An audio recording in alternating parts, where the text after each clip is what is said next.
इंदू काय झालंय तुला? इंदू काय झालंय?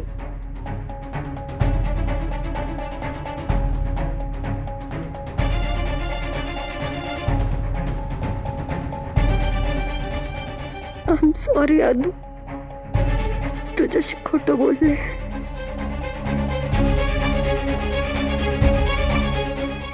म्हणजे तू सुषमाला भेटायला गेली नव्हतीस?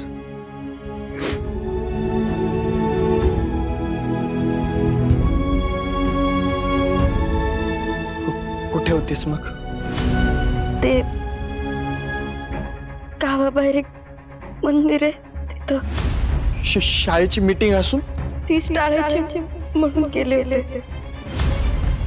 मीटिंग टाळण्यासाठी? हिंदू पण का कशासाठी? हे बघ हिंदू, तू अशीच गप्प बसणार असशील ना आणि काहीच सांगणार नसशील ना तर मी पण तुझ्याशी काहीच बोलणार नाही. आदू, प्लीज ना रे आदू.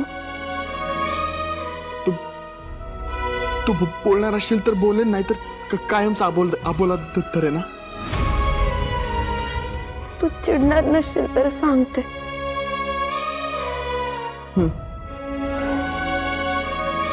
इकडे इकडे.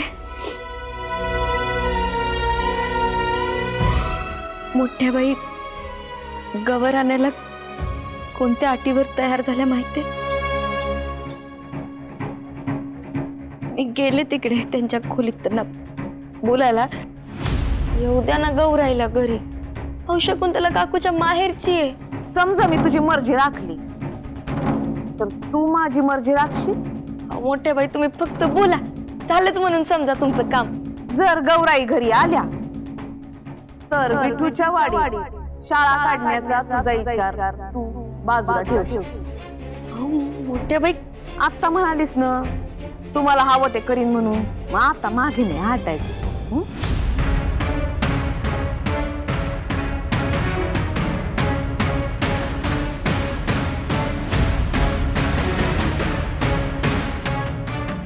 आईने असं पाकायला नको होतं. आताच्या आता जाऊन ना तिला. आदू, तू एकाही शब्दानं त्यांना काही बोलायचं नाहीयेस. इंदू, चुकीची पाठराखण करायची नसते. आदू पण तू काही नाही इंदू, ऐकू चुकीचं वागली आहे तुझ्याशी. आता मी बघतो काय करायचं. आदू आदू ऐक ना आदू. अनिकांच्या घाते ज्यांची निवतील चित्ते, तेची ओळख हवे पापी, निरयवासी शीघ्र कोपी. कान पसरोनी ऐके वदे दुष्टवाणी, तुका म्हणे भांडा धीर नाही ज्याच्या धोंडा. शकू बघितलंस का? ज्या माणसाला दुसऱ्या माणसाचं वाईट झालेलं पाहून समाधान मिळतं तो माणूस पापी आहे असं तुकोबा म्हणतात. ज्या माणसाला सतत दुसऱ्याची निंदा ऐकायला आवडते, जो माणूस स्वतःच्या मुखाने सतत दुसऱ्याचे वाईट गुणच बोलतो आणि जो सदैव शीघ्र कोपी असतो, असा माणूस पापी माणूस असं तुकोबांनी म्हटलंय. संतांचं महात्म्य बघ कसं आहे. चांगला माणूस कोणता आणि वाईट माणूस कोणता हे कसं ओळखायचं हे त्यांनी अभंगातच लिहून ठेवलंय. आणि चांगला माणूस कसा ओळखायचा? सोपं आहे की ग. ज्या माणसामध्ये ही वाईट माणसाची लक्षणं नाहीयेत तो चांगला माणूस.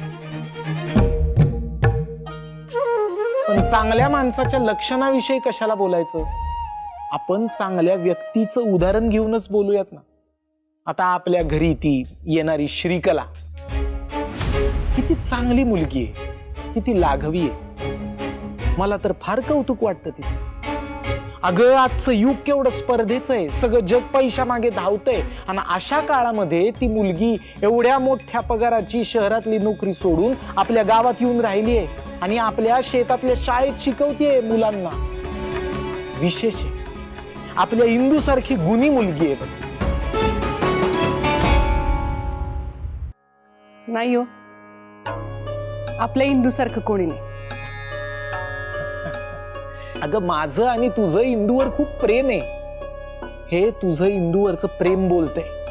असेल, म्हणजे मला तुमच्या इतकं काही कळत नाही त्यातलं फारसं, पण मला ना ती श्रीकला जरा वेगळीच वाटते. वेगळी आहेच, त्याशिवाय का शहरातून इथं गावात येऊन राहिली मुलांना शिकवायला? अहो नाही, तसं नाही, म्हणजे त्या दिवशी ती आपल्याकडे आली होती ना दर्शनाला. हां, तर त्या दिवशी ती आल्यावर बाप्पाच्या समोरचा दिवा विजायला लागला आणि असं म्हणतात की जेव्हा नकारात्मक शक्ती घरामध्ये येते तेव्हाच असं काहीतरी होतं. काय बोलतेस शकुंतला? हे बघ, असा विचार सुद्धा मनात आणू नकोस, आणि तू तर असा विचार करूच नकोस. अगं खूप चांगली मुलगी आहे ती. असेल,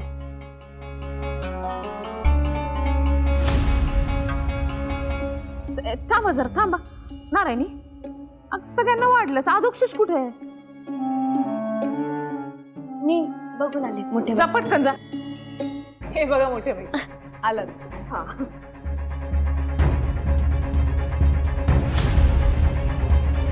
अधोक्षज, आज मोठ्या बहिणी खास तुझ्या आवडीचा स्वयंपाक केलाय बरं.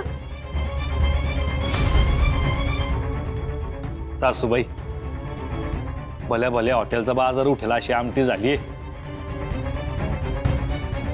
तुम्हाला सांगतो, माझ्याकडे जर 50 एकर जमीन असती ना तर ह्या आमटीसाठी तुम्हाला देऊन टाकली असती. हो अहो, एक नंबर झालाय स्वयंपाक. काय चुलत सासरे बुवा, झालाय ना? खरंय तुमचं. वहिनी काय मस्त फार सुंदर स्वयंपाक करतात. बटाट्याची भाजी तर किती चविष्ट झाली वहिनी.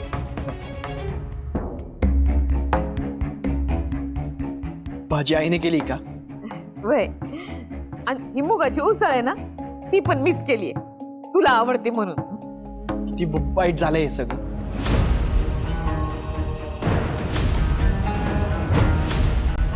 कशातच मीठ नाही, आणि तो भात तर खाऊ सुद्धा वाटत नाही.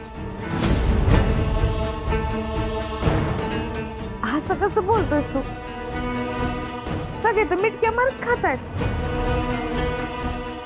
मी तसं ते सांगायला तो. असं कसं? नाही नाही, सकाळपासून राबून इतकं चांगला स्वयंपाक केलाय, चांगलं आहे ना? बाकी कोणाच्या हातचं असलं असतं तर 2 घास खाल्ले तरी असते, ते तर खाल्ल्या सुद्धा जात नाही. असं कसं? काय बोलतोयस तू अध्यक्ष? मला हेच म्हणायचंय की तू केलेला स्वयंपाक खूप वाईट आहे.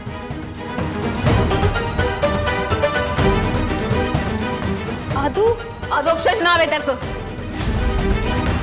अधोक्षज, तुझ्यासाठी एवढं जेवण केलं आणि तू न खातच निघून चाललायस. अधोक्षज ऐक ना. मी बोलते ना त्याच्याशी.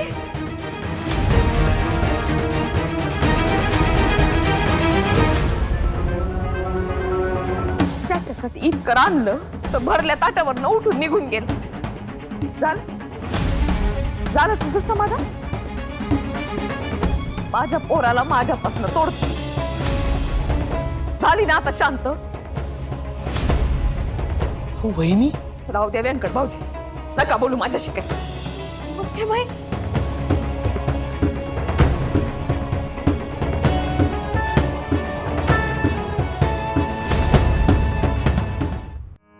गणपती बाप्पा विद्येचा देव आला. गावात सुरू असलेली विद्या मंदिराची चर्चा फक्त देखाव्यापुरतीच राहिली.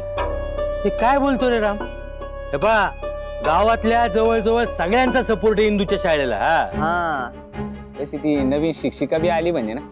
श्रीकला ना? हा, ती उत्तम शिक्षिका आहे बरं का. पण ती कुठून आली, का आली, काय अंदाज नाही आला. मास्तर, तुम्हाला माहिती ती कुठून आली? ती नाही नाही, तसा मलाही फारसा काही अंदाज नाही, पण व्यंकट महाराज म्हणत होते की तिचे वडील उत्तम शिक्षक होते म्हणून. आता कालच्या मीटिंगला तिने जे काही सल्ले दिले ते सगळ्यांच्या फायद्याचेच होते. मग हा, एवढं आहे. होय होय होय, म्हणजे शाळेचं काम एकदम जोरदार होणार. मला तर असं वाटतं आपण ना गणरायाला साकडच घातलं पाहिजे की विठूच्या वाडीत लवकरात लवकर शाळा होऊ दे म्हणून. काय म्हणता गणपती बाप्पा? काकू आजी, काकू आजी. आलास का? मी शिवाच्या मळ्यावर खेळायला गेलेलो तिथं खूप साऱ्या दुर्वा होत्या. तिथून थोड्याशा दुर्वा मी आणले. शाब्बास, गुणी बाळ एकदम माझं. आता एका जागी शांत बस आणि मला निवडून दे बरं दुर्वा. ते कसं निवडायचं तेच कळत नाही. अरे मी आहे ना, मी शिकवेन तुला. जा चटई घेऊन ये. नारायणी, ओ बाळा एक ताट घेऊन ये ग. आणते. नीट अंतर. हा बस.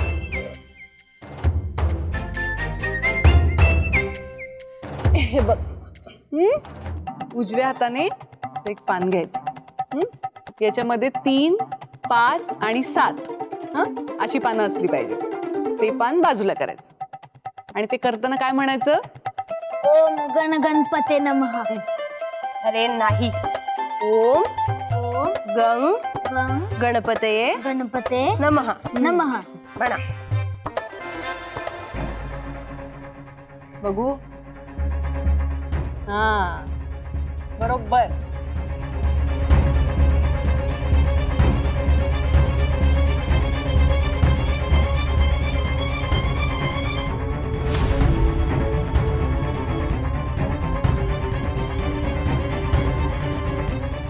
अधोक्षज काय खातोयस तू? कांदा भजी खातोयस की काय तू? अरे बाबा, बाप्पा समोर निषिद्ध असतात ती. शकुंतले, अधोक्षज भजा खातोय बाप्पा समोर बसून. बरोबर वाटते का तुला? अहो मोठे बाई, मी खरंच नाही पाहिलं. माझं लक्षच नव्हतं. आई, तुला कधीपासून चूक काय आणि बरोबर काय याचा प्रश्न पडायला लागला? माजल्यासारखं बोलू नकोस. हा, काय झालंय काय तुला? अधोक्षज,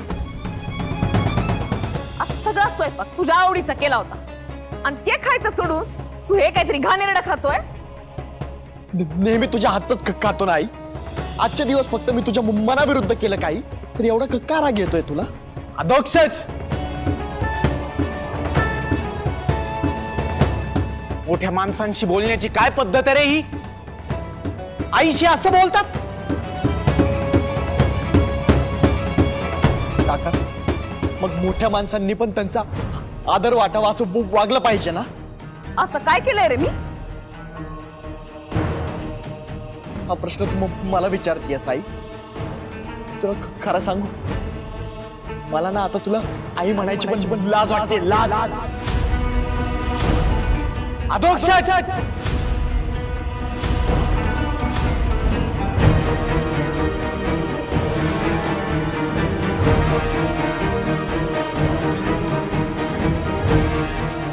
जिभेवर ताबा ठेव. एवढं चिडायला झालंय काय तुला?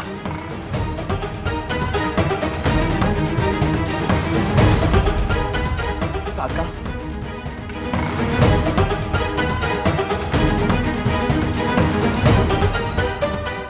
शकुंतला काकीच्या माहेरची गौ आईला इकडे कधी आणायचीच नव्हती.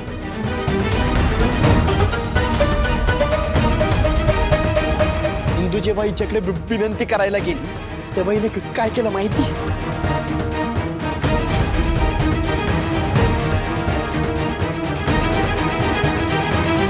येऊ द्या ना गौराईला घरी. अहो शकुंतला काकूच्या माहेरची आहे. समजा मी तुझी मर्जी राखली तर तू माझी मर्जी राखशील? अहो, मोठे बाई तुम्ही फक्त बोला, झालंच म्हणून समजा तुमचं काम. जर गौराई घरी आल्या तर विठूच्या वाडी शाळा काढण्याचा तुझा विचार तू बाजूला ठेव. मोठे बाई, आता म्हणालीस ना तुम्हाला हवं ते करीन म्हणून, मग आता मागे नाही हटायचं.